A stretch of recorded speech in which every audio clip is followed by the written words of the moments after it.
However, we would love to see all of your faces, and maybe towards the end, we have more interactions and more questions, answers from all of you. The reason we are recording is also that IFHP is an international network because of the time differences and other things. It's good that we can share some parts of the videos to everyone, to a larger network, to continue such discussions on a longer run. My name is Alankrita Sarkar, and I'm the Director of Operations for IFHP. And it's a pleasure for me to moderate today's session on behalf of both IFHP and Deltametropool. Learning Labs is a monthly online exchange, and we try to bring in experts across the globe to reflect on housing and spatial planning through different thematic lenses over time. So over the course of 2025, we had planned a total of 8 learning labs and one extra at the beginning to discuss these. What are the themes? What are the main agendas? What is the crisis, to put it down together? And then we had 8 sessions planned. And this is being held on the last Wednesday of each month.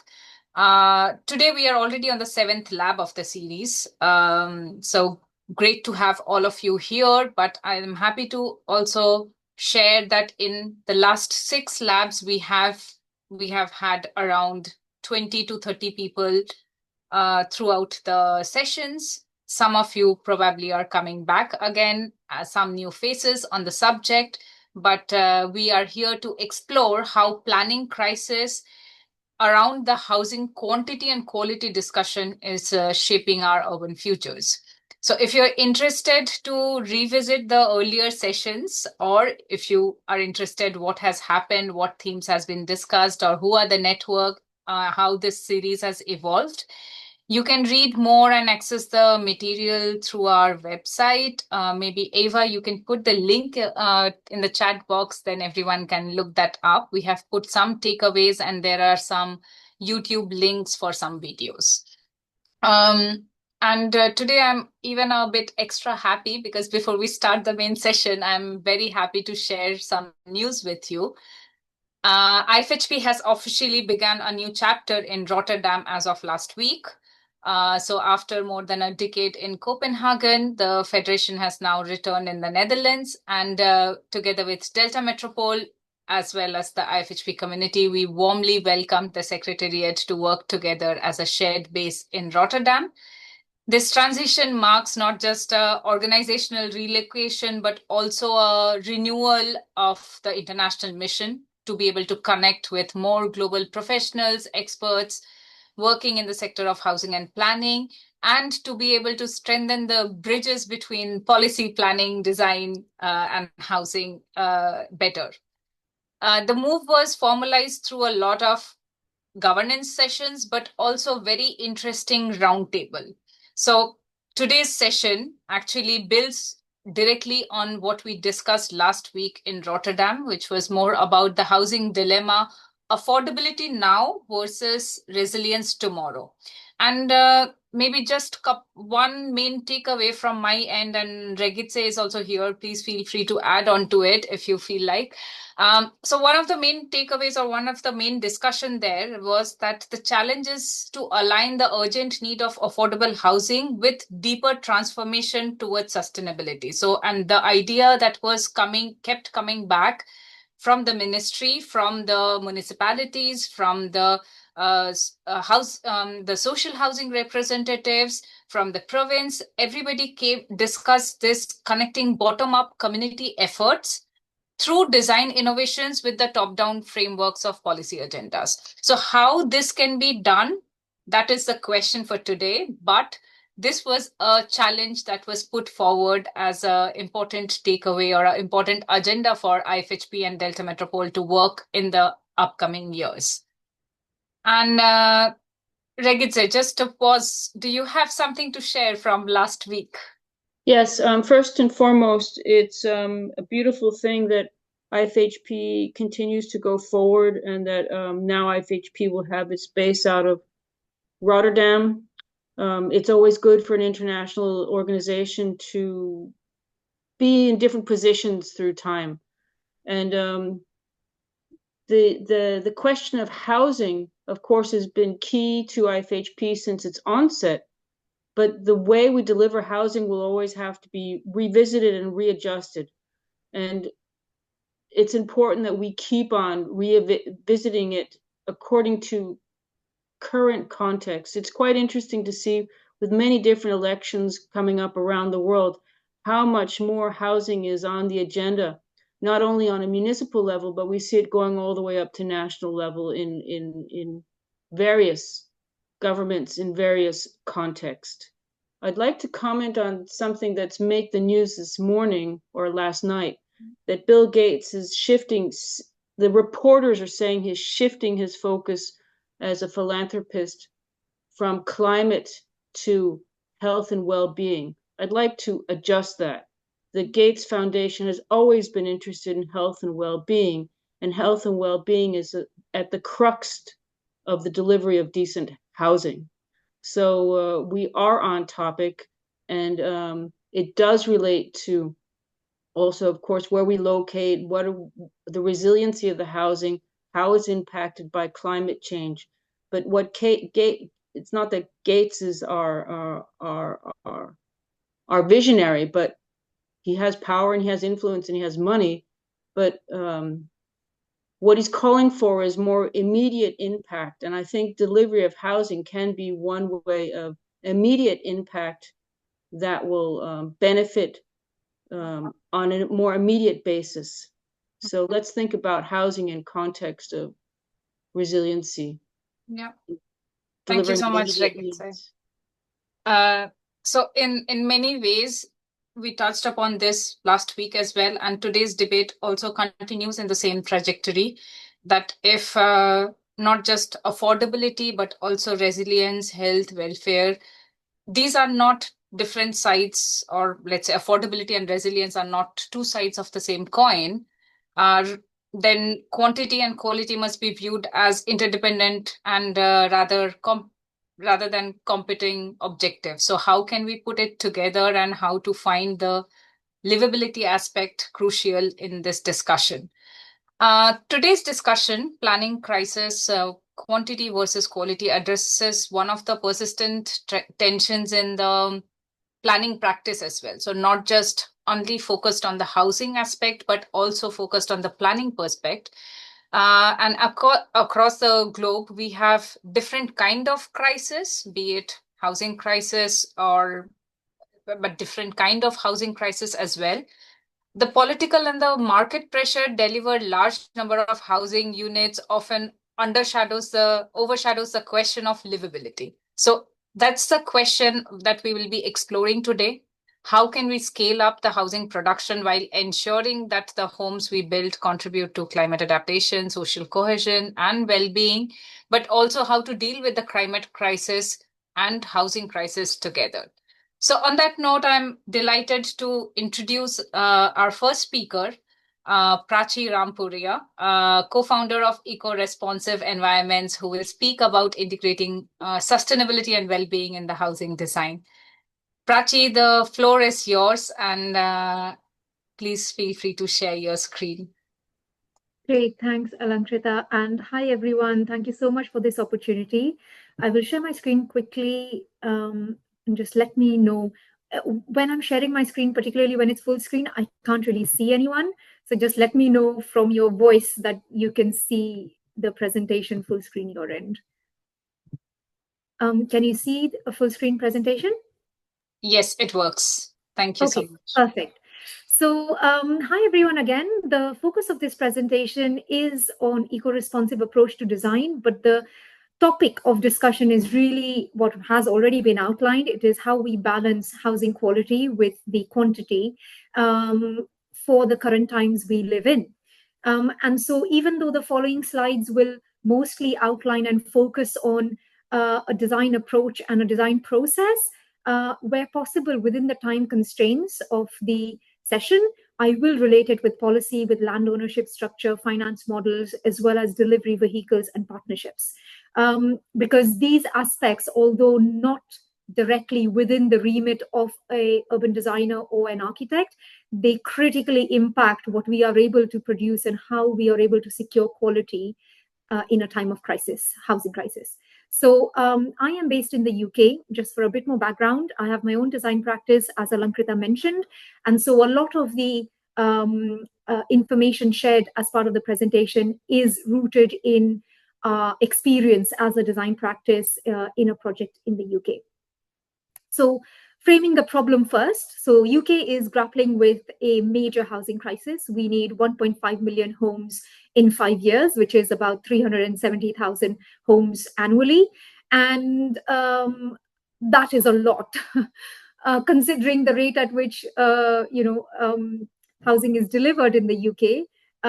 That is a very ambitious target. And it's not just about the housing crisis, because it's not just about the numbers. It is also about quality. It's not just how much, it is also about how. And so when we think about delivery of homes, it is about designing resilient and inclusive neighborhoods and places and addressing the current and emerging environmental and social crises in the UK. So as a design practice, we do believe that places should instill joy, health, and well-being. And I guess as a fraternity, as an industry and professionals working in the built environment, we will all be aware that solutions to such complex and interconnected problems, they will never come from a single specialism or subject. We need to bring together experts and knowledge from across the arts, sciences, and humanities to address issues related to water, food production, transport, active mobility, energy crisis, etc. So when we have such a multifaceted, complex issue, what it does call for, it calls for an innovative and integrated multi-scale design thinking. And that's essentially the bedrock of how we operate as a design practice. So a collection of sustainable buildings do not make a sustainable place on its own. And so when thinking of housing delivery, one must encompass all scales, from individual buildings through to positively shaping the wider context. And that must be done in a way that is responsible to fundamental human needs, but also enabling ongoing support from ecosystem services, which really draws from Kate Raworth's approach and book Donut Economics. So we call this approach eco-responsive design when adapted to the built environment. And we also believe that systems thinking is absolutely central to balancing quality with quantity of housing delivery. And this has also been an underlying premise of our recently published book in 2024 with Routledge, also titled Eco-Responsive Environments, where we explore its implications on design and everyday practice in more detail. But for the purposes of this presentation, I'll just give a very brief overview of how we try to balance quality and quantity through our design processes, and then using a project example, go through how we have done that in practice. So in essence, we understand built environments as complex systems, which means it has several subsystems nested within it, such as the natural infrastructure, the streets, the plots, and the buildings. And our approach really is to connect these at different scales, because they change at different rates through time, and to make sure that the longest lasting layers, such as the landform and the natural systems, the deeper layer of designs, they provide a strong foundation for the layers such as buildings, which have the capability of changing much faster in comparison to the strategic networks, whether it is transport, mobility, or natural infrastructure. So it's really important, in our view, we feel, to understand that settlements are made of deeper layers, and those that constitute its surface order, such as buildings. And if we think a little bit more critically, we realize that at least in the UK, in the past decades, investment has largely focused on layers that constitute the surface order, i.e. architecture and buildings. And that has been done often at the expense of deeper layers, i.e. natural infrastructure and strategic mobility networks. And so specifically in the UK, we are trying to drive a change in this approach to planning so that we refocus on the deeper layer in order to create a resilient foundation. for delivery of housing. So now the following slides will use Heath Park as an example of how we have implemented this approach in practice. So just for a bit of background, Heath Park is near Liverpool. It's in a suburban location in a small town called Runcorn. And Heath Park was once the headquarters of ICI, which was the chemical, like a very large chemical company. They used to manufacture paints. But before we came on scene as the architects and master planners, the clients and landowners, they had already developed the ICI headquarters and the site from a single occupancy site into one of Britain's leading business and technical parks. So there were already about 120 plus scientific research and development businesses functioning on the site. But what the landowners and the clients, what they wanted to do was they wanted to take forward the legacy of Heath Park as a beacon of innovation, health, and well-being, but convert it from just being a business and technical park to being a residential-led, mixed-use, zero-carbon neighborhood. So that was the challenge. It was about securing and delivering housing and being able to sort of achieve the sustainability credentials that the clients were hoping to achieve. So to show a realistic way forward, we had to balance the project's longer-term economic and social and ecological, what we say, beacon values against the shorter-term financial ones. And in order to create and generate that value, we had to work collaboratively with the client, with the regional and local authorities. It was absolutely critical. Understanding the political will in terms of the delivery of sustainability benchmarks, and also engaging with local communities to understand what they want, not just the operating business communities, but also the surrounding residential communities. And so the next slides will now go through each of the layers, the natural infrastructure, street system, plots and buildings, and give an overview of the design principles that helped us achieve that balance of quantity and quality. So we start with the water system, which in turn is intrinsically linked to the landform of any site. And we proposed a gravity-fed circular water system that minimized our demand for external systems of supply and treatment, whilst maximizing biodiversity and amenity value. How we did that? So it was a two-pronged approach.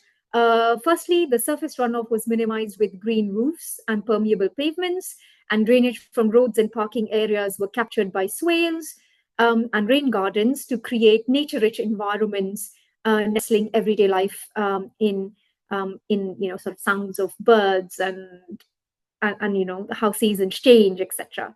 But secondly, it was also really important that the grey and the black water, which is being generated by the housing quantum and commercial uses on site, is treated on site itself through a constructed wetland that recycles treated effluent and doubles up as an environmental learning center. So taking such an integrated approach to designing the water cycle on site, we were able to reduce the dependency of the site to the local mains external water supply systems by 70%.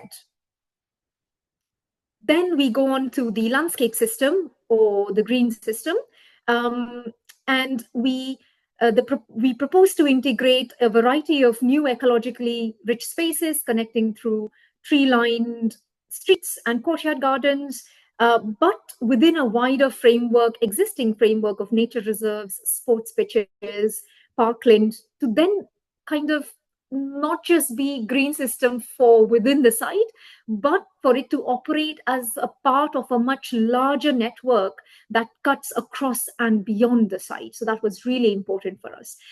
In our studies, as we were developing master plan options, we tested of how the master plan options are performing against achieving the benchmarks and targets for net gain in ecosystem services, whether it is climate regulation, air purification, noise regulation, access to nature, carbon sequestration, etc. So all of these were tested through Liverpool John Moores University's Natural Infrastructure Accounting, National Capital Accounting Framework.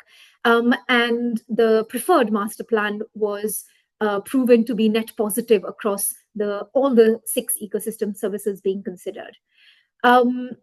Then in terms of the movement or the mobility network, we realized that as a place, Runcorn and Heath Park is really well connected internationally, nationally, and regionally. But as you can see in these stock diagrams, if you can see my cursor hovering, in the space syntax analysis, where hotter colors indicate the most connected streets, it reveals at a very local scale, just in and around the site, it reveals that it is actually quite coarse and disconnected pattern of local connectivity.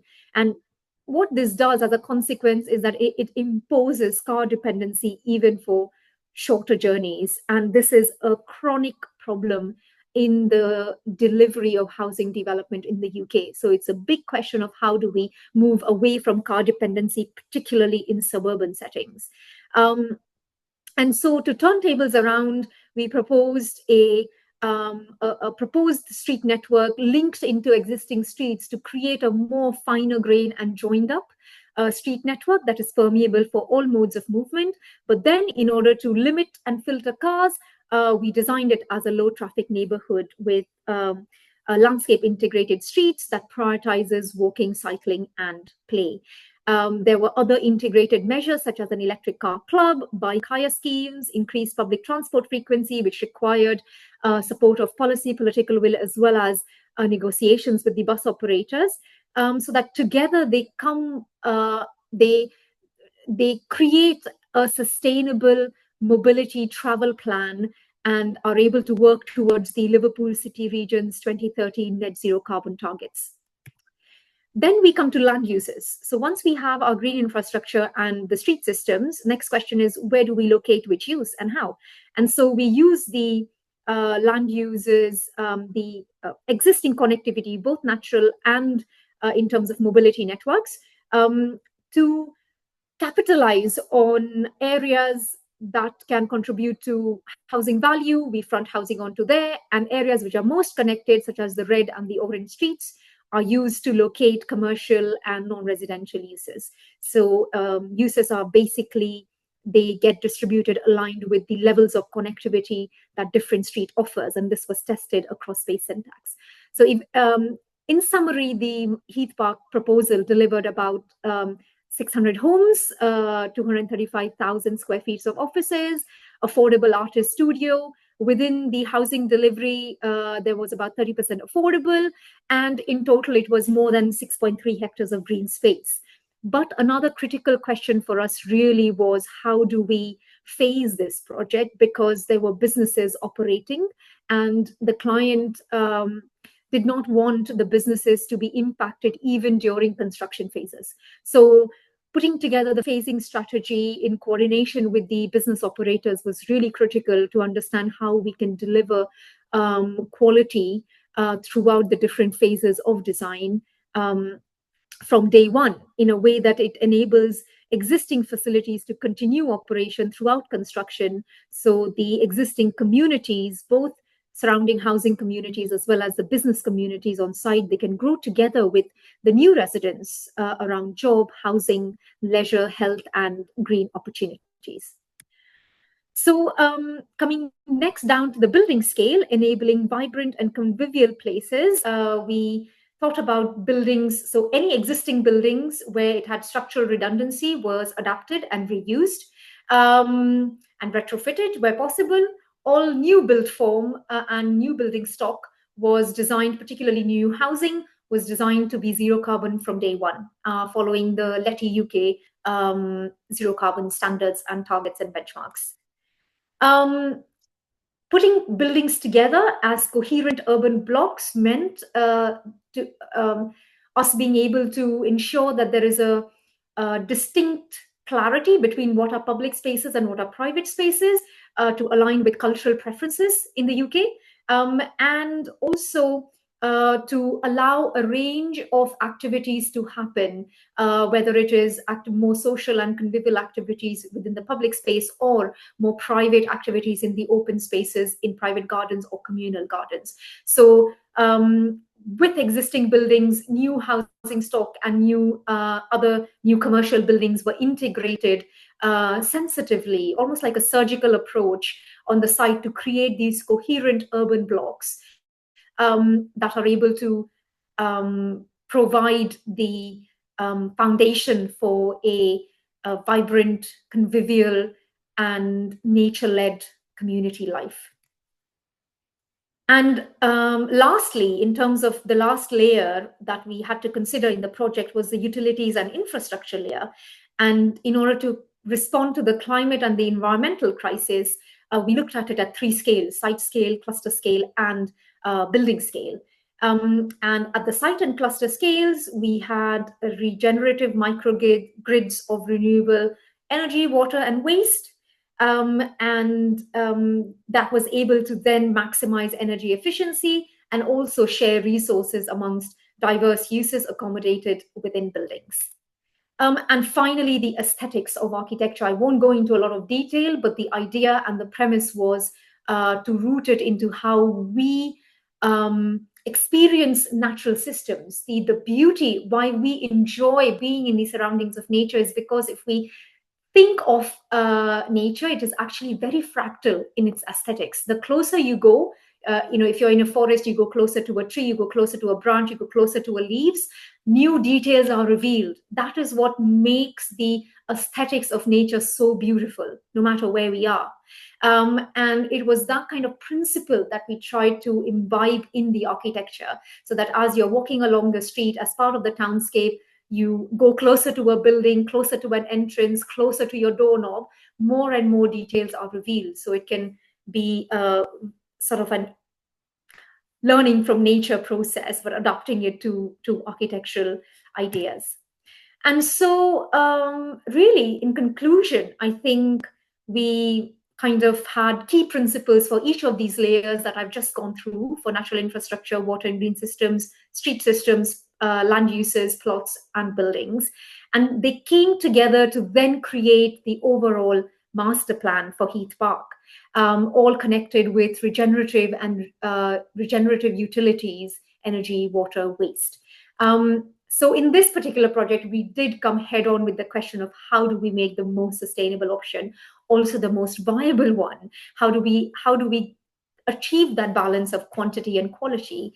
And I think, just to end my presentation, there were 3 key lessons learned to achieve that balance. Firstly, the development brief is absolutely critical. If the development brief does not set out the quality that the client is seeking to secure, it is really difficult, and it's an uphill climb for the design team to try and exceed benchmarks. Political will is absolutely critical and so needed in the UK, where suburban towns are really, really getting affected by car-dependent new developments. So that was lesson 1. Lesson 2 was project management, is that just like we organize an orchestra, or just like you orchestrate a symphony, essentially, it's similar how design teams work. So you need to be working across a structured design approach where you are able to steer the team in terms of what are the right questions to ask at the right time, what expertise is needed at the right stages, and able to dovetail those in a sensitive and mindful way. And lesson 3 was the power of storytelling, because as designers, we know what best practice is, but as non-designers, a lot of people we engage with, stakeholders in particular, they don't know what best design practice is. So being able to communicate best design practice in a language that is accessible is equally important. Yes, evidence is critical.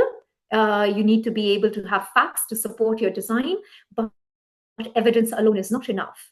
And one of my favorite environmental communications specialist, George Marshall, explains that people read information in the form of data and figures, but their beliefs about it are held entirely in the form of stories.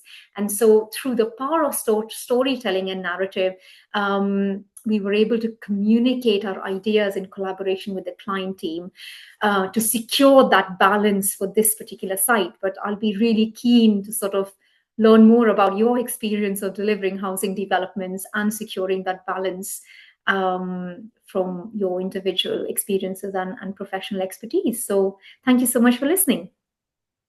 Thank you so much, Prachi, for such a wonderful presentation. Very, very inspiring and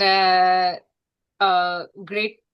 Congratulations on this work that you have done.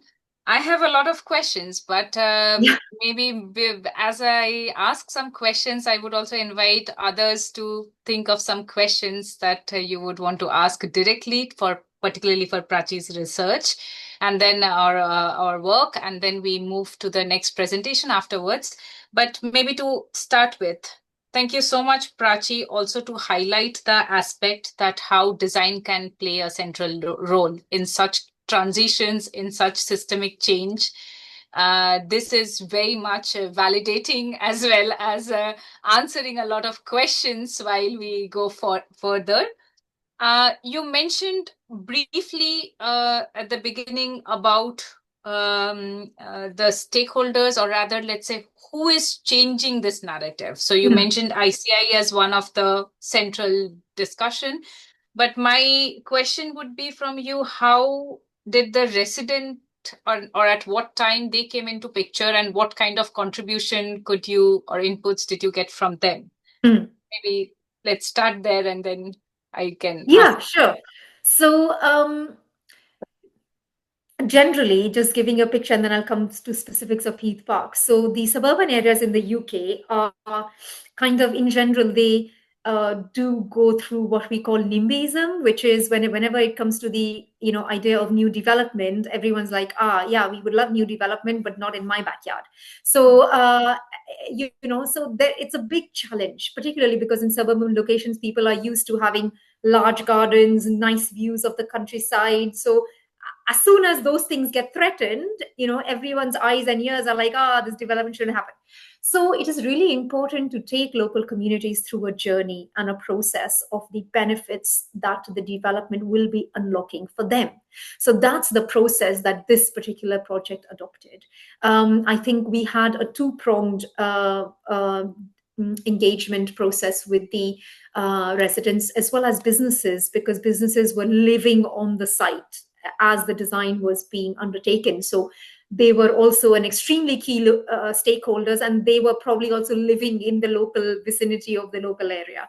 So we engaged with them both sort of in person as well as online. Like there was a website, there was a Heath Park Live website created where the residents were updated in terms of what is the progress. But also there was more active engagement around issues, like, for example, to understand what local needs there might be. Because sometimes when we do planning, whether it is housing needs assessment or whether it is local infrastructure or amenities assessments, there might be some gaps which actually don't get highlighted, which is there, which is dormant and latent.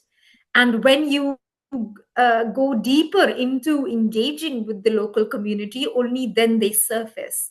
So what we had to do was we had to structure our engagement with stakeholders going parallel with the design process. So for example, if as a design team we are developing the strategy of sustainable transport, we were engaging with them on the theme of transport across, say, a period of 3 weeks or so. And similarly, the other themes followed. But these themes eventually are interlinked, right? Yeah. But for the ease of comprehension, we had to kind of sort of isolate them so we are able to focus on a particular topic of interest.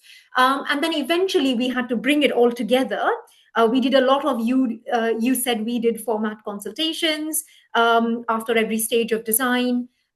So it took a bit of time. I must say it wasn't very happy, from the beginning. It was How quite a long was the challenge. project timeline, if I may ask? Because you have been working on this for quite some time, because Yes. these things doesn't happen in one day. No. So No. So the project timeline, it started in 2020. That is when we had won a REBA competition, and this project was through the REBA competition. We were then appointed by the client, and we got outlined planning in 2024. So it was a 4-year process. COVID happened in between in 2020, 2021. So it was a 4-year process almost of going through the initial concept stage, getting a detailed feasibility done, working with stakeholders, and then getting outline planning. So it's been a journey. Thank you so much. And it's been a beautiful journey, lots of learnings also for us. So thank you so much for your presentation. among the participants, anybody has any direct question towards Prachi? Yes, Mari, please go ahead. Thank you, Alan. You hear me? Yes, we hear you. Yes, good afternoon. Thank you, Alankrita. Thank you, Prachi. When I had two questions, one about the economic dimension. I saw on your presentation that there are more than 3,000 jobs. I guess it's not creation, but maybe transfer. Or can you tell us more in the link? And Yeah, sure. So, and my second question, to make it short, is are the flats or houses rent or owned or socially owned and rent? Thank you very much. sure. So the first one around the economics of job opportunities and job creation. So yes, you're right. It's a mix of conserving existing job opportunities, but also what additional job opportunities and upskilling opportunities, training, apprenticeship, full-time employment opportunities, the development will create throughout the process of construction. In order to ascertain that, how we did that was when we were doing a detailed viability study, we had a consultant on board who were assessing the master plan in terms of its social value, which included employment as one of the key parameters and local employment in particular.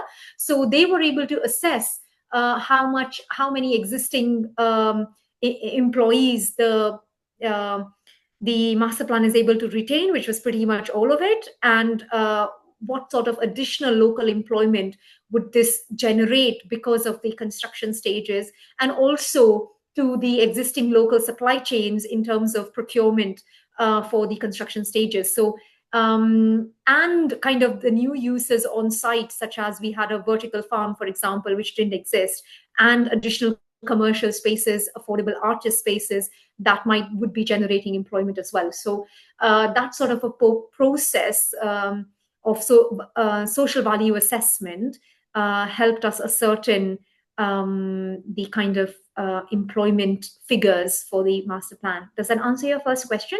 Yeah, thank you. Okay. Yeah, your second question, which was on housing and mix and sort of tenure and ownership structures.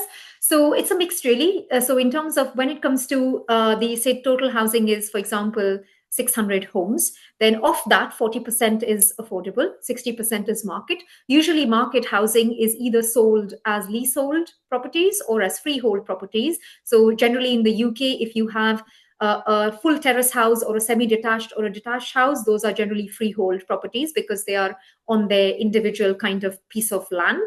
But flats are generally sold as leasehold properties.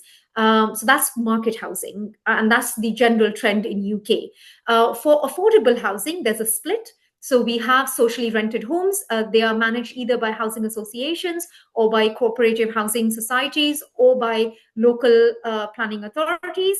And a proportion of it is shared ownership, a proportion of it is socially rented. So it depends on what the local needs are at the time of housing delivery. So I think those details eventually, when the project goes to next stages, I think will be discussed in more detail. But yeah, it aligns to what the local housing needs are. Thank you. Does that answer your second question? Yeah, perfect. Thank you. Thank you so much, Prachi. Thank you so much, Mari, for the questions. This also clarifies other doubts of me as well. So moving on to the next discussion, and Prachi, you mentioned it very well, that one side of the story is that we are up for development, but not in our backyard. So that's the mentality we are in.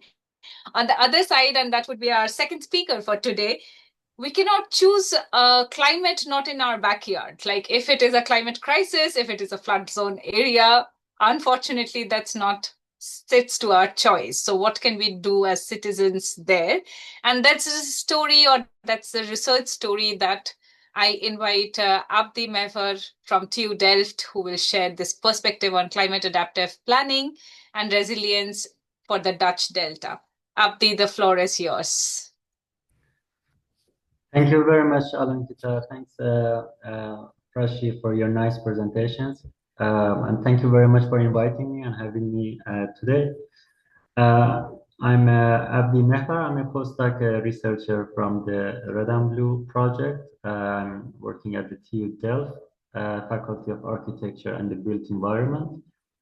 And I've been involved in the Red and Blue program, same as the Deltametropool, as one of the partners in this project, and Alan Pita and others from the institute.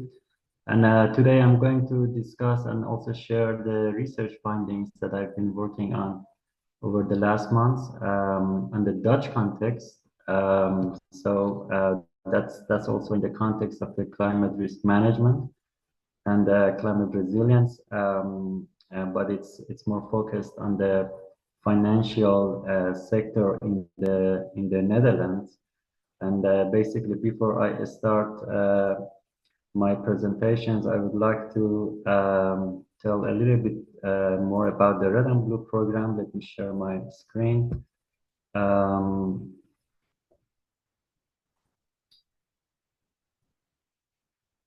Yeah, I hope you all see that now. Yeah, I think so. That should work.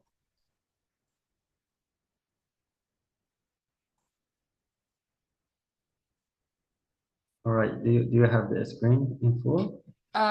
It's not full screen. If you maybe do Control L, it could go to full screen. Now should be full screen. Is it now full? No, we still see the PowerPoint, the PDF, not the full screen. Okay, and then stop sharing and yes, do it again.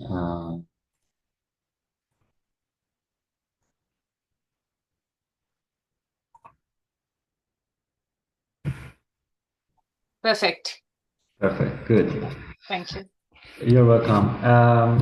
So my presentation, as I said, is about one of my research that I've been working on in the Renambulu as part of the program. But before I go through my research, for those who may not know about the Red and Blue program, that's about the real estate development and building in low urban environments, a 5-year research program started a few years ago.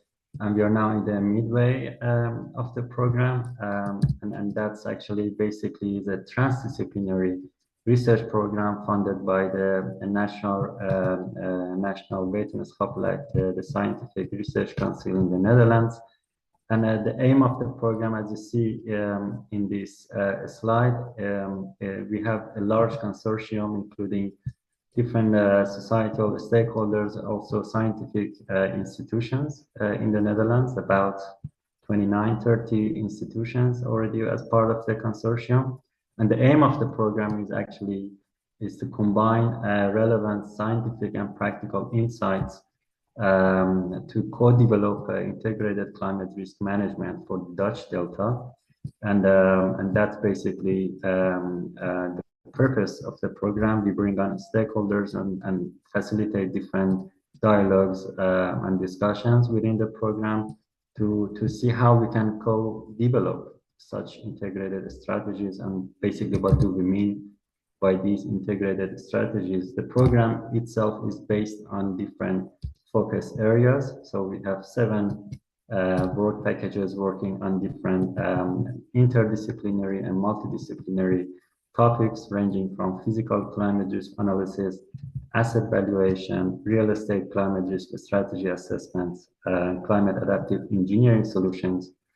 And also we have use cases in Amsterdam and Rotterdam, where we test and analyze our research findings basically in particular neighborhood and specific use cases.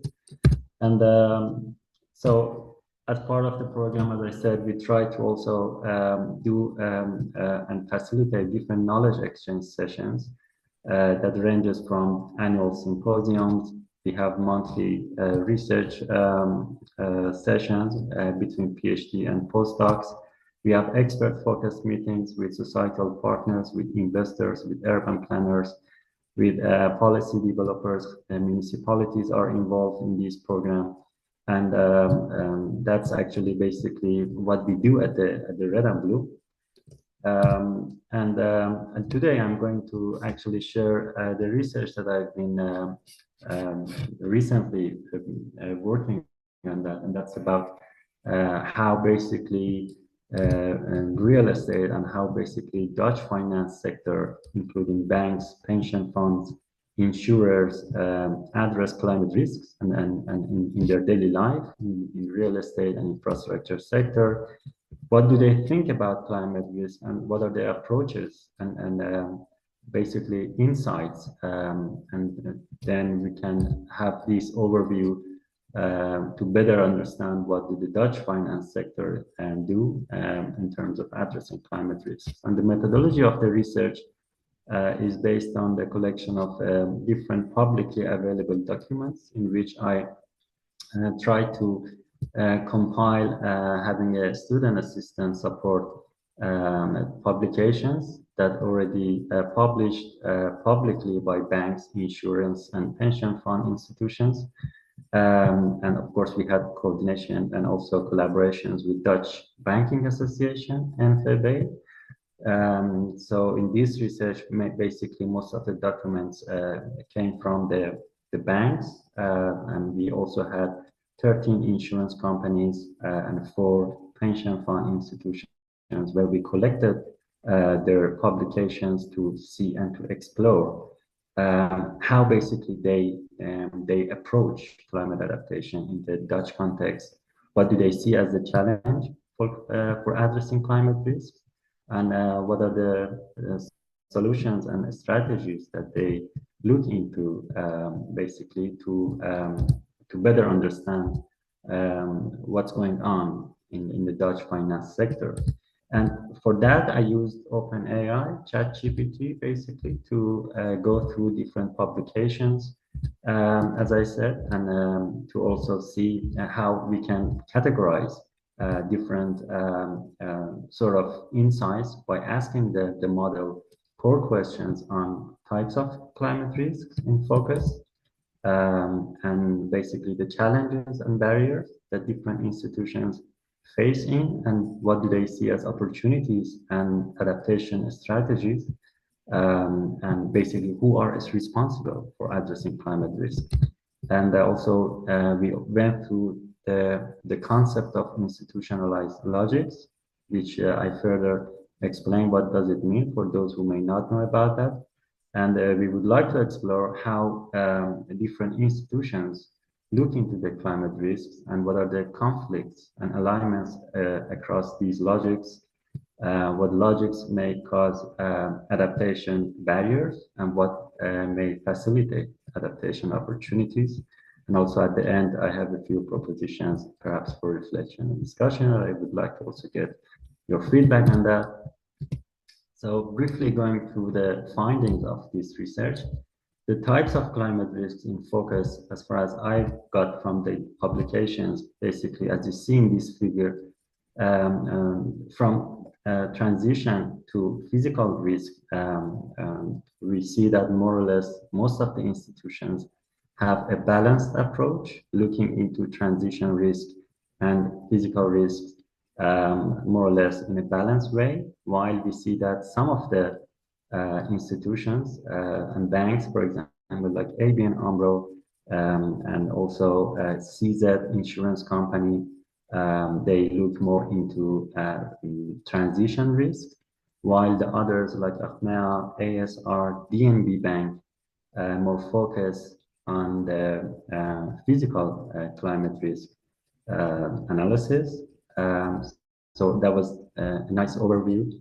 And I think we also explored the level of emphasis of the frequency of the type of hazards from the publications. And we see that in orange, banks normally show that flooding, droughts, and heat waves and extreme weather events, storms, basically these are the most dominant climate-related hazards in the Netherlands, while we see that, for example, land subsidence, sea level rise, health and disease risks, biodiversity and ecosystem-related damages due to climate change are stated in the publications, but not as more dominant and frequent as the other types of hazards like flooding, droughts, etc.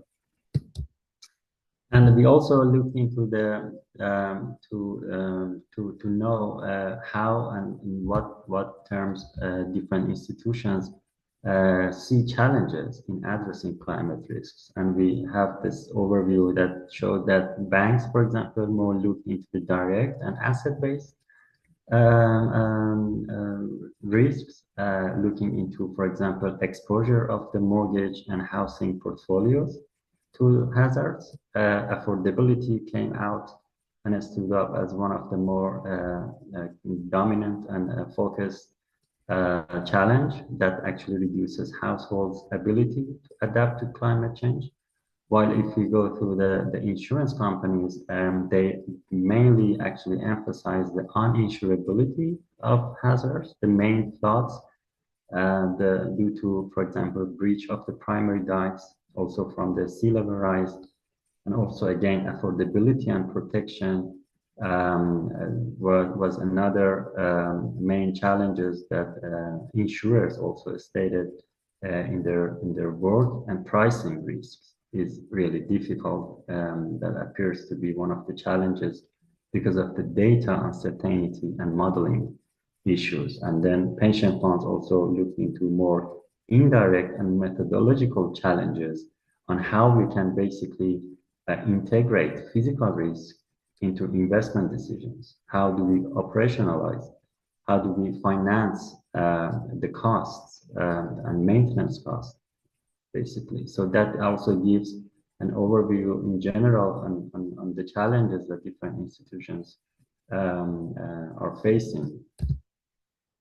In terms of the adaptation measures and strategies, we also looked into at what scale basically these institutions looked into these measures and strategies, and it came out of the research that asset and building level together with the national level showed to be most common level of analysis, while neighborhood level and area level and more local scale are still or at least remain least developed when look into the adaptation measures.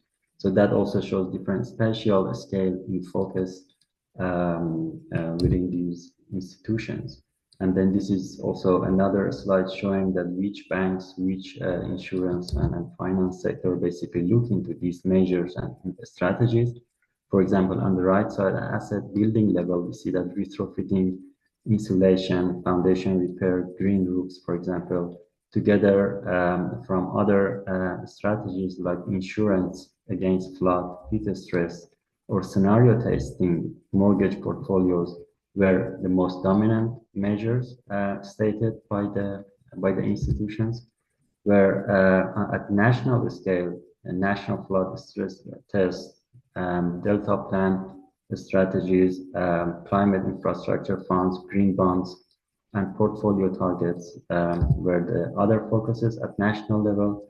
Where at regional scale, we see that, for example, regional flood prone mapping, soil subsidence modeling, flood modeling, provincial resilience financing also were the strategies or measures that looked from a regional scale, and at area or neighborhood level, climate-proof housing, smart urban water systems, foundation risk mapping, and greening areas, basically using nature-based solutions, were the more common measures at different spatial scales within the Dutch finance sector.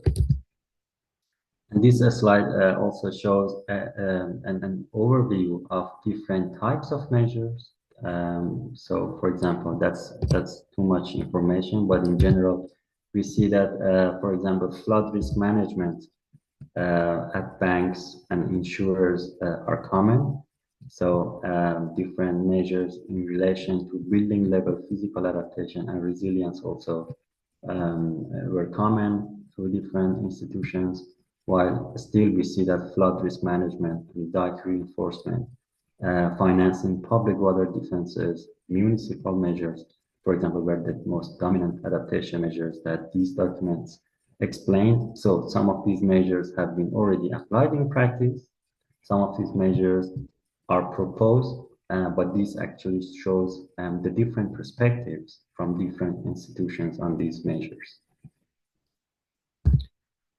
And in terms of the responsibility to address climate risks, we also see that a different, emphasize, or at least different perspectives from banks and insurers and pension funds, where we also see some similarities. For example, looking at these three pie charts, it shows that all these institutions consider themselves their own internal governance responsible to address climate risks, although that's done through different approaches. While we also see that apart from that, government regulators also are seen as another important body to address climate risks. Also, all the three institutions consider the government to be responsible for that. And water boards also are part of that. And then at property owners, individuals also were more or less least responsible, basically, body to climate risk, but still they are also seen as part of an important role for addressing climate risks. So that also shows different perspectives of institutions, which actually raise the question of, for particular hazard risk, who is mainly responsible to address that? And we see that different layers of the different governance layers within different scales at national, neighborhood, and regional level, which exist in the Netherlands, and that also raised the question, who is responsible for which type of hazards and which type of impacts. Then going through the logics that I briefly mentioned at the beginning, for those who may not know about the logics or the definition of the logics, basically the institutionalized logics refer to the beliefs, values, and interests the different group or type of actor use, or at least believe, to rationalize their decisions or behavior. That actually refer to the patterns of reasoning in support, or if they, for example, if they're against a specific adaptation strategies. So that's actually more about what do they think about a particular issue, and how do they act, and based on what reasoning they do. That's actually the definition of the logics coming from a group of, as I said, actors or experts from a particular institution. And why we do this exploration is that we do think that the logics actually are important to be better understood, while the frequent interactions also play a crucial role to influence decision making. And identifying those logics actually would help to really realize the different patterns of behavior, again, across different groups of actors. Like, for example, how Dutch finance sector look into the opportunities for climate adaptation. What do they think about that? How is it different than, for example, the government approach? How is it different than the other types of stakeholders, urban planners, area developers? So that's actually how we are interested in exploring these logics within the finance sector. And if you look at the overview of the banks, all the banks included in this research, we see a common sort of pattern that came out of these publications, that regulatory or compliance logic together with the financial or market logic are the most common logics, while there is also innovation logic or transition logic or public value or more social related logic, and also resilience and ecological insights, which are the more important logics identified through banks. On the left side, you see the Rabobank as an example. On the right side, you see the different emphasis and different dominant logics identified per bank in this research. And the same also goes for insurers, where we also see that there is also a financial and investment logic. Return on investment was actually one of the most dominant one came out. Risk and insurance also was another one. There is also public value, compliance and regulatory logic, and sustainability and prevention logic. The same also for pension funds, but a little bit different in terms of the fact that they also look into collaborations and stewardship logic. And also still we see that the common public value, sustainability logic, financial logic, and responsible investment and ESG related. So this actually shows that if we have an overview of these dominant logics, we see that in the middle, financial market, social, public value, and regulatory and compliance are the most common and dominant institutionalized logics through these institutions, where, for example, financial and market logic refers to the portfolio assessment, product incentives, investment decarbonizations, and returns on their investments. So which actually makes sense through the finance sector. But we also see that social and public value came out and stood out as another important logic, which institutions look into the climate adaptation and climate risk management more from the social aspects, or in terms of affordability, for example, energy poverty, just transition, solidarity role, health and livelihood protection, were the component of this logic, where also regulations, compliance logic came out as another important one, which is more focused on the, for example, regulations, disclosures, and governance, like EU taxonomy, ESG commitment, Paris alignment. So more of a supervisory and guidance roles like NFB and DNB, who are more or less the supervisory banks in the Netherlands, which actually look into the regulations and compliance. And also we see that the other logics which are not as dominant as the other three ones, but they still are common. So sustainability, which actually mostly contribute to the SDGs, protecting nature and ecosystems, net zero carbon emissions, and also in the other one, which is more innovation and transition related logic, that looked into the built assessment exposure, for example, exploring biodiversity linked bonds, energy and material transition, circular economy, and circular construction, where the other one. And then this also shows how and which banks had which insurance and which basically institutions belong to which part of this overview. And that was really a nice overview, because we also see that looking into these logics, all the institutions recognize that there are some tensions between these logics.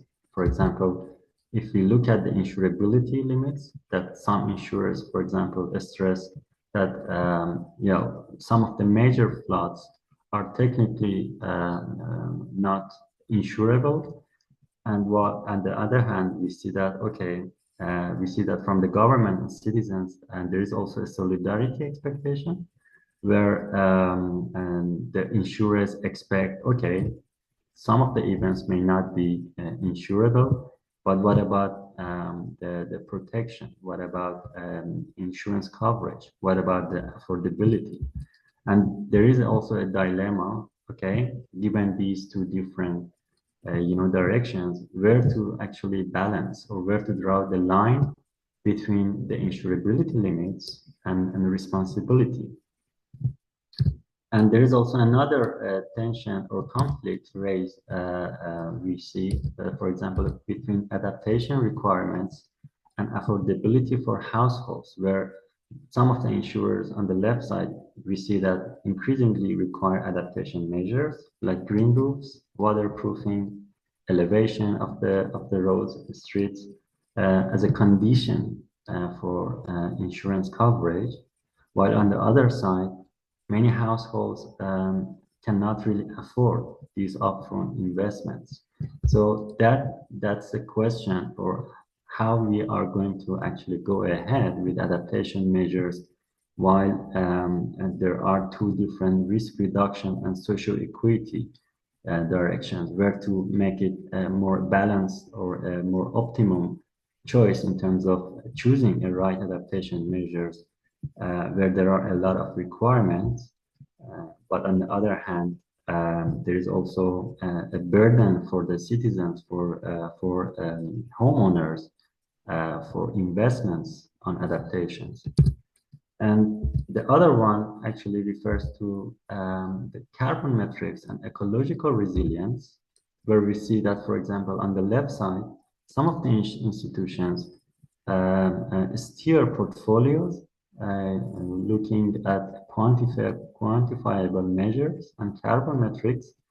But on the other hand, there is also ecological resilience, looking into biodiversity, soil, water safety, which is really difficult to capture in metrics. And on the other hand, they are also critical for physical risk adaptation. And then we see, or we can conclude basically, that financial logic prioritize carbon reduction, while on the other hand, ecological logic stress broader resilience.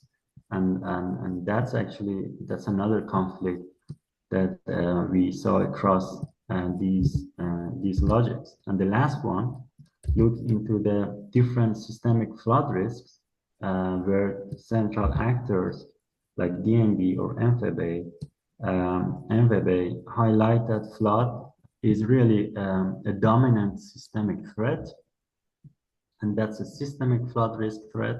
On the other hand, some of these institutions acknowledge that, okay, the models to predict face limits, and that actually comes from the policy and climate data uncertainty. And basically, that actually drew the conclusion that the financial institutions demand models to be able to act. But on the other hand, we see that in reality, there's also uncertainties from the models, from the data, that undermines planning or governance. So that actually led us to conclude that, okay, conflicts arise mainly at the interface of financial logics and risk and resilience logics, because apparently priorities, interests are different if we look into these different perspectives. So I have two more slides to wrap up. I would just ask you to round up Sure. now, because so that we have at least 15 minutes time to read. Yeah. Sure, I have only two more slides. To wrap up, we see that some of the logics are really are not facilitating, but on the other hand, may hinder the adaptation measures, like financial or market logic, which look at the short-term return, and long-term, which is actually against the long-term resilience logic. And then also risk and resilience logics that, for example, in the Netherlands, we see that there is a strong reliance on the Dutch flood defenses that actually reduces individual homeowner action, and then on the regulation and compliances that focuses much on the reporting framework rather than actual implementation. So these are the logics that we conclude that may hinder the adaptations. And on the other hand, we see that some of the logics enable adaptation within the Dutch context, like social public value, sustainability and ecological resilience, collaboration and partnership, prevention and innovation logics. So these actually gave us a hint on which logics may hinder or which logics can enable climate adaptation within the Dutch financial sector. Thank you very much for your attention. If you would like to know more about the Red and Blue website or its reports or the integrated approach, we have been already developed. Here are the links. I can put it in the chat also for those who are interested in. And I'm happy to also hear your feedback on this research. It might be a bit different than the previous presentations, but that's still in the context of the climate risk. So I hope it would be interesting also for you. Thank you very much. Thank you so much, Abdi. Yes, you're right that this is different than the previous research, but also that's the idea to get different perspectives. And I'm happy that we could bring in two sides of the discussion, one from the design side, one from this planning perspective or planning thinking perspective, as well as one from the scientific research side, and one is more into practice into this conversation. So compliments to both of you, and thank you so much for being here, Prachi and Abdi, for these complementary lenses to add in the discussion. I would now like to open the discussion for a broader, to the broader audience, but also to discuss which other cities, which other research are grappling with these different aspects or complementing these aspects of building faster rather than the need to build, or who pays actually for the sustainability and resilience discussion. I would request everyone to open your cameras on if you are okay with it, but also to put forward some questions. In case you have something already, please raise your hand. Otherwise, I would just start. I would like to start with something particularly for Abdi. You talked a lot about banks and insurances companies. This is not a very common stakeholders whom spatial planners and designers discuss with often. How was your working experiences, and how did you manage with the language? Because we are always talking about different ways of thinking. The logics that you were mentioning, it's completely different from the economic side to the social side or the design side. What were some ideas to deal with it? Yeah, I think what we have also observed in the Red Envelope when we are trying to also have these discussions with the finance sector, with the banks, also we see that there is also, even within one particular sector, there are differences in terms of the language they actually speak to, different interpretations of the even common terms like resilience, even within one particular sector. And we see that this is not also across sectors like the government or the finance sector or urban planners, architects, but also within one particular sector, it's really sometimes difficult to speak with the same language. So that took us a lot of time since the beginning of the project, as you also were involved, Alankrita, in the projects to better understand each other. And so even one particular question were answered differently by different stakeholders, even from one particular sector. So that actually led us to actually think about facilitating more knowledge exchange sessions to be able to also to speak with the same language and use or to understand better each other. And I see that, for example, banks and insurers, they all discuss about sustainability.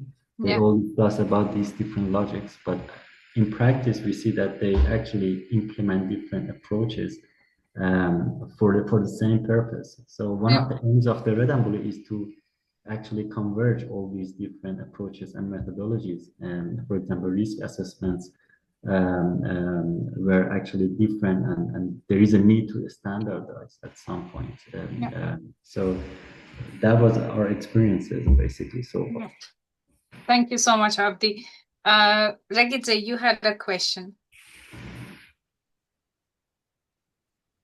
First, it's more of a comment. I'd like to thank both of the presenters for your presentations.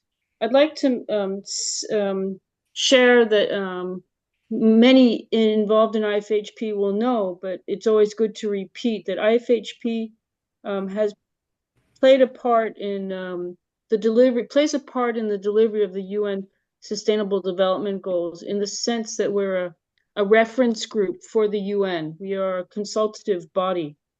And part of this activity is being in coalitions such as the Habitats Professionals Forum. And the reason why I mention this is that the Habitats Professionals Forum includes interest groups like IFHP, professional groups like architects or landscape architects, but certainly also a part of the coalition. Part of the coalition are people that represent the interests of real estate.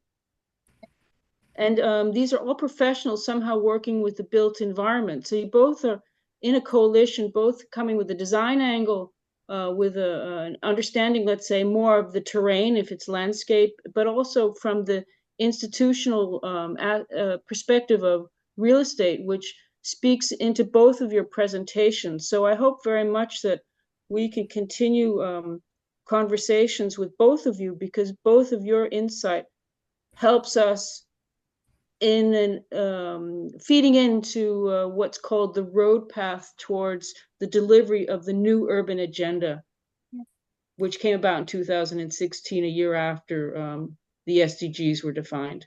So great compliments to both of you.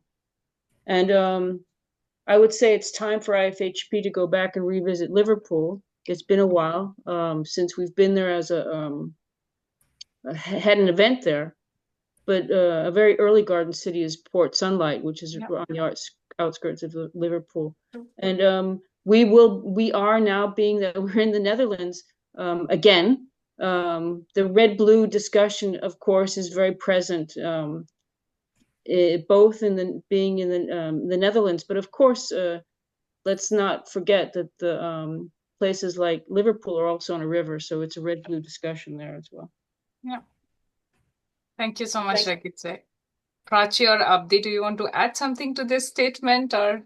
Yeah, actually, I would just like to add, because I'm so glad you mentioned Port Sunlight. Actually, that was one of the core references for the Heath Park master plan project, because the client and the landowners for that site, they were very keen that the principles that were embedded and had informed Port Sunlight are adopted as we seek a new future for the site. So I'm so glad you mentioned Port Sunlight. Thank you, Prachi. I want to highlight one other thing. Please, if you have any questions, anybody, please jump into the conversation. Both of you, Prachi and Abdi, you talked something about system transition or systemic transition. Now, this is not something easy or very much changeable without such coalitions, without such negotiations between the different stakeholders. I want to ask from both of your experiences working with the research, and Abdi, in your case, I know that it's very much transdisciplinary research from different perspective, and so as you, Prachi, what you showed us today. So my question is, who takes the first step? Is the role of architect planner also changing? Not just thinking towards build, or questioning the resilience, but also facilitating such negotiations or conversations towards systemic thinking. Is there a role coming up? What do you think? I would suggest yes, most absolutely, because whether it is you're operating at an architecture scale of individual building or a whole neighborhood and a settlement, as an urban designer or an architect, you're the one, kind of sort of joining up all the dots, so as to speak. So yes, for sure, you need to be well informed in a way that you're able to guide and direct the right questions at the right time. But in order to do that, as an architect and as an urban designer, we need to broaden our own knowledge and understanding of other disciplines, and not just pertaining to buildings or just urban design. So that's what I found really useful, whether it was through the process of writing the book or whether it is through projects in practice. Like having a basic understanding and a knowledge. I might not be I might not have deep expertise in it, but I would have basic knowledge and understanding of landscape ecology, for example. So being able to talk and relate to a landscape ecologist or an arboriculturalist, or to understand where they are coming from, that's really important. So, and a lot of these disciplines are actually not taught to us. So, and this was one of the gaps that we had felt as part of this profession when we were writing the book, which is why the book is kind of, we always saw the book as kind of like theory of everything. So, like, for example, the book is structured where the chapters are around each of these disciplines. So it starts with, the layers. You have natural infrastructure, you have streets, you have plots, you have buildings. So that even if, for example, you might be a transport planner, you need to have some sort of idea in terms of landscape ecology, architects, so we can understand each other. Otherwise, for decades in UK, there has always been like this classic scenario of like blame game. It's like, what am I supposed to do? I'm just the architect, this is not my responsibility. And the planners are saying the same thing, the transport people are saying the same thing, the land. So it's like, it's like a vicious cycle. So to break that, things have to bleed across what we have traditionally seen to be within the remits of particular professional boundaries. And I think as professionals, we need to be open to that, and also kind of, open and humble at the same time. Because, as architects and urban designers, although we are doing joining up the dots, we might not have the best answers to everything. So being open to the teams and the consultants you're working with is absolutely critically important. But the question you raised, Alankrita, is, I would totally agree to it, that yes, we need people and we need specialists, but with a wider vision of how things connect with each other. Because we have reached a point in climate crisis where if we don't identify those interconnections and interrelationships, then we'll just be delivering housing through a very myopic lens. Yes. Thank you so much, Prachi. Abdi, anything to add upon this? Yes, I would believe that. I think that's a difficult question to say who basically should first step in this, because I feel that from different angles, if you look at the climate risk in urban areas, there is a lot of issues. So from social, from the governance perspective, from the ecology or environment, urban planners have their own. So I would believe that I think we cannot really specify who should first step in, and then I think that should be a collective effort. And I think that's also the vision of the Red and Blue, where we think that the integrated solutions should come from different perspectives, should try to also integrate different aspects. So if we talk about citizens, of course, social values are at the most prioritized value to look into. But also, that's not always the issue. I think there's a lot to say about flood risk protection. And engineers may think that, okay, all the solutions might be somehow flood-centric or structural solutions in terms of flood, which is also a hot topic in the Netherlands. But or at least people think that probably water boards or the government are the ones to initiate or to start leading the discussions. But I think from my experience in the Red and Blue, I think that that should be a collective responsibility within all different stakeholders, because the issues are very much broad. It's very multidimensional, and we cannot really pinpoint on one particular stakeholder saying that, okay, the solutions should first come from architects, for example, or urban planners, and then we try to see if we can integrate the other dimensions. So if we can facilitate at a very early stage of problem definition, problem framing, I think the solutions should come from different angles at the same time. And that's one of the reasons of the Red and Blue to start forming this consortium, to not prioritize or to not identify one particular responsible group, but also to integrate different disciplines coming from collectively from different stakeholders. But definitely role of our architects, urban planners, engineers, the government, I think finance sector, I think they're all important in this process. Thank you so much, Abdi. Thank you so much, Prachi. And this brings to the end of our conversation. So to summarize, I can say that we agree, or we establish this fact that rather than the blame game and asking each other to take the first step, we need to take take the collective first steps from different sectors with different values, and possibly that's the start of the future journey towards systemic changes. Thank you so much, everyone, for joining. A last applause to the speakers again, and I want to share with all of you that our final and the 8th learning lab is planned on the 26th of November. You can already register, and there we will try to combine all the takeaways from these last 7 labs and discuss what is the housing crisis and what does affordability mean for whom. So please join us end of the year to discuss these key lessons and to discuss a future agenda, future directions together with Deltametropool and IFHP. I thank all of you. Thank you so much. Bye-bye. Thank you.